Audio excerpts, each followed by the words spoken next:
আপনি কি এখন মুখটা বন্ধ কেন? এই যে মহিলা, আপনার মুখটা এখন বন্ধ কেন বলেন তো? কি বলছিলেন এতক্ষণ ধরে? মুখটা বন্ধ কেন এখন?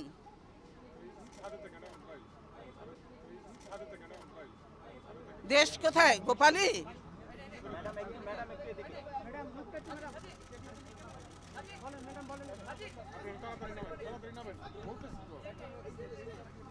গোপালগঞ্জ জেলার নামই বদলে যাবে, বুঝছেন? গোপালগঞ্জ আর থাকবে না। কতগুলো আলেমকে হত্যা করেছেন, এতিমকে হত্যা করেছেন, কতগুলো বিডিআর অফিসারকে হত্যা করেছেন। সেদিন কি কোথায় ছিল হাসিনা?